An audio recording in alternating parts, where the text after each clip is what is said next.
Welcome back to G Fun Facts Online.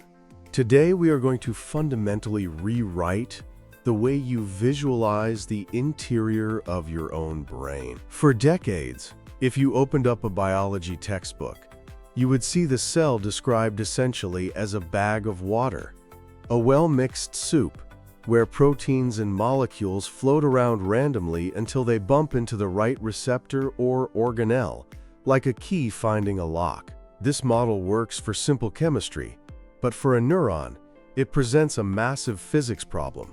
Neurons are huge. Some axons extend meters away from the cell body. If the brain relied on random floating diffusion to get signals from A to B, you wouldn't be able to think, move, or breathe in real time. The math just doesn't add up. So how does the brain organize itself with such exquisite precision? The answer lies in a phenomenon that has taken the scientific world by storm, a concept more familiar in your kitchen than in a neuroscience lab. It is called liquid-liquid phase separation. Today, we are going to explore how the architecture of your mind is built, not by solid walls, but by dynamic, shifting liquid droplets. Let's start with the physics of thought. To understand phase separation, imagine a bottle of salad vinaigrette. You have oil and vinegar. When you shake it violently, they mix. But if you let it sit, they separate into distinct layers or droplets. The oil doesn't need a membrane or a plastic bag to stay separate from the vinegar. It stays separate because of thermodynamics. It minimizes free energy. We now know that the cytoplasm of a neuron behaves exactly the same way. It is not a uniform soup. It is an archipelago of membraneless organelles. These are droplets of protein and RNA that form, fuse, and dissolve in microseconds. This solves the scale problem. By concentrating specific molecules into these droplets, the cell can accelerate chemical reactions by thousands of times, and then, just as quickly, dissolve the droplet to stop the reaction. But what makes a protein act like oil in water? The secret is in the structure, or rather the lack of structure. We usually think of proteins as rigid 3D shapes, like little machines. But many key neuronal proteins have large sections called intrinsically disordered regions, or IDRs. These are long, floppy chains of amino acids that never fold into a stable shape. They act like molecular Velcro.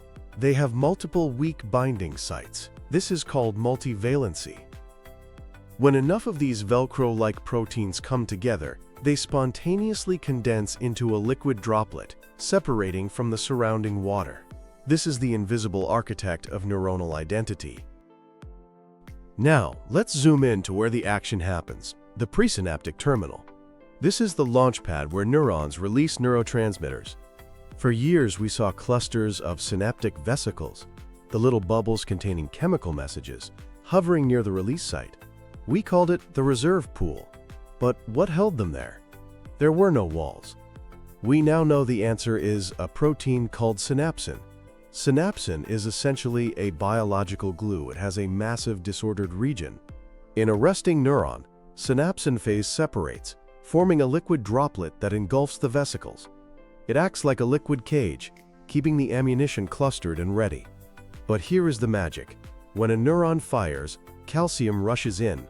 This triggers an enzyme called CAMKI, which phosphorylates synapsin. This chemical change disrupts the Velcro interactions. The droplet literally dissolves. The cage melts. The vesicles are released. They hit the membrane, and the signal fires. This is phase separation acting as a rapid response switch. Closer to the membrane, we have the active zone. This is the exact spot where the release happens.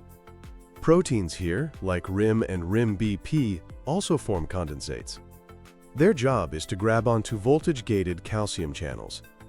By forming a dense liquid phase, they concentrate these channels into a tiny, high-intensity nanodomain. This ensures that when the channel opens, the calcium spike is massive and localized, allowing for the millisecond precision of your thoughts. We have also discovered a protein called liprin alpha which seems to tune the viscosity of this droplet. If liprin alpha is mutated, the droplet becomes too runny or too thick, and synaptic transmission fails.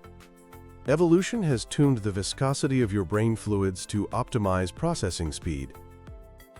Now, let's cross the river to the postsynaptic density, or the PSD. This is the receiver. If you look at a synapse under an electron microscope, you see a thick, dark plaque. This is the PSD. It's a biological computer.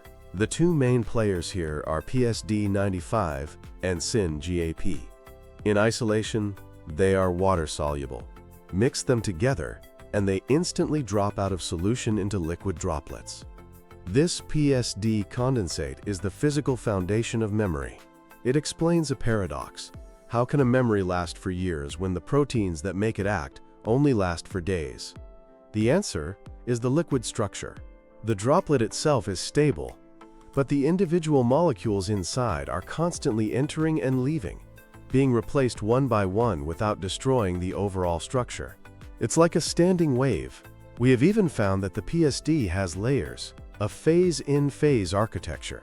Imagine a drop of oil inside a drop of water. The core layer, made of PSD95, sits right under the membrane to trap AMPA receptors. A lower layer, made of Homer and Shank proteins, connects to the skeleton of the cell. This stratification allows the synapse to organize its functions vertically. This is also how we learn. When you form a new memory, a process called long-term potentiation, or LTP, occurs. Calcium signals modify the SYN-GAP protein, changing its miscibility. This causes the PSD droplet to physically expand, sucking in more receptors from the surrounding membrane, making the synapse stronger. Conversely, to weaken a synapse, the phase properties change to expel receptors.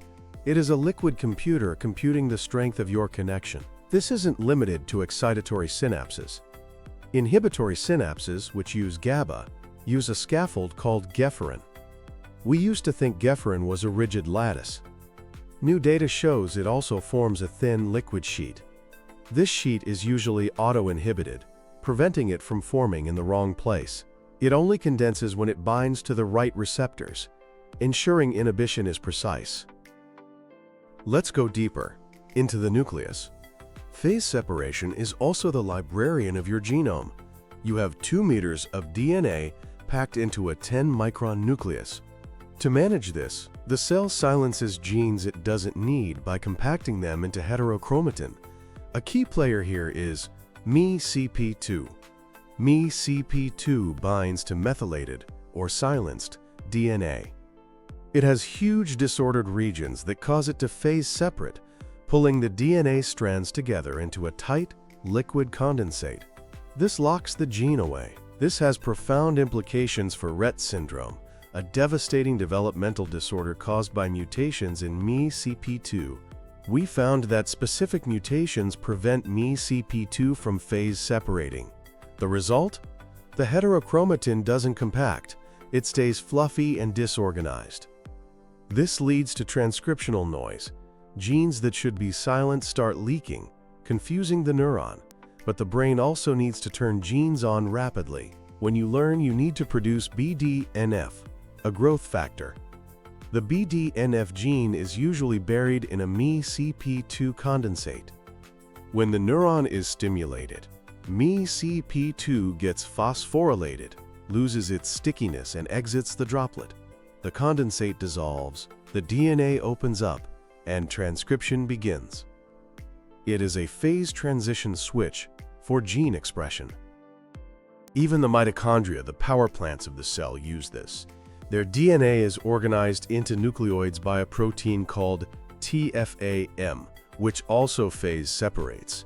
Under stress, these droplets can harden to protect the mitochondrial DNA, shutting down energy production until the danger passes. Now, we have a logistics problem. The neuron needs to move RNA from the nucleus to the distant synapse to make proteins on demand. But you can't have the RNA making proteins while it's traveling down the axon. That would be messy. Enter the RNA transport granule. These are shipping containers made of phase-separated liquid.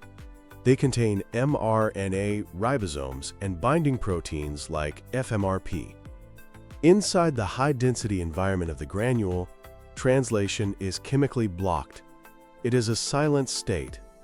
The motor protein KIF1C, which drags these granules, even uses phase separation to accumulate at the growth cone, ensuring the building blocks for the skeleton are delivered to the very tip of the growing axon. When the granule finally reaches the synapse and a signal arrives, the granule gets phosphorylated and melts. The mRNA is released, and the ribosomes instantly start building proteins. This allows for local translation, remodeling the synapse in real time based on activity.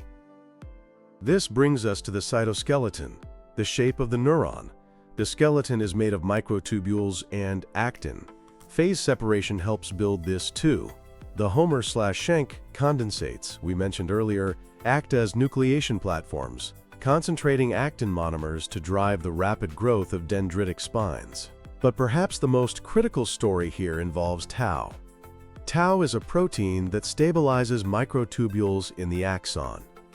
We now know that tau forms a liquid sheath, a coating along the surface of the microtubule. This allows it to protect the structure while still letting motor proteins slide along it, like a lubricated rail. If tau falls off, the rail disintegrates. And this leads us to the dark side of phase separation, the solidification of thought. The very property that makes these droplets useful, their liquid nature, is also their greatest vulnerability. Liquids are metastable. Over time, or under chronic stress, these droplets can age. They become more viscous, then gel-like, and finally, they transition into solids. This liquid-to-solid phase transition is the biophysical ground zero for neurodegeneration. In ALS and frontotemporal dementia, we see aggregates of proteins like TDP43 and FUS. These proteins are supposed to form functional liquid droplets for RNA processing, but mutations in their disordered regions make them too sticky. They spend too much time in the condensed state. Eventually, the proteins jam together and form amyloid fibrils, irreversible solids. Once they turn solid, the cell cannot dissolve them. They clog the system. In Alzheimer's disease, the neurofibrillary tangles are essentially petrified droplets of tau. Remember the liquid sheath on the microtubule. When tau gets hyperphosphorylated, it detaches and forms free-floating droplets in the cytoplasm. These droplets are so concentrated that the tau molecules crowd together and crystallize into tangles, killing the neuron from the inside out. We also see this with stress granules. When a cell is stressed, it forms these large protective granules. Normally, they dissolve when stress passes. But in aging brains, they persist. They become crucibles for aggregation. The longer they stay condensed, the higher the chance they will nucleate a solid pathological structure. But this understanding offers new hope. We are entering the era of condensate therapeutics. If the problem is the phase transition from liquid to solid, the cure is to melt the stone. Researchers are developing small molecules that act like molecular solvents. Compounds like lipoamide have been shown to restore the liquidity of stress granules in animal models. We are looking for drugs that can cross the blood-brain barrier and subtly shift the phase diagram, keeping proteins like TDP43 liquid without disrupting the rest of the cell. Another approach is using proteases to tag these solid aggregates for destruction, or activating autophagy, the cell's recycling system, to eat the solidified droplets. And for genetic causes, gene therapy can lower the concentration of the mutant protein below the critical threshold needed to form droplets, stopping the disease before it even starts. So, the discovery of neuronal phase separation has fundamentally changed the game. The brain is not a hardwired circuit board. It is a landscape of shifting liquids, of droplets that form and dissolve with the speed of thought. From the release of a neurotransmitter to the storage of a memory, to the tragedy of Alzheimer's, The transition between liquid and solid underpins it all. The future of neuroscience, and perhaps the cure for these devastating diseases, is quite literally fluid. That is all for today's deep dive. Thanks for listening to Fun Facts Online.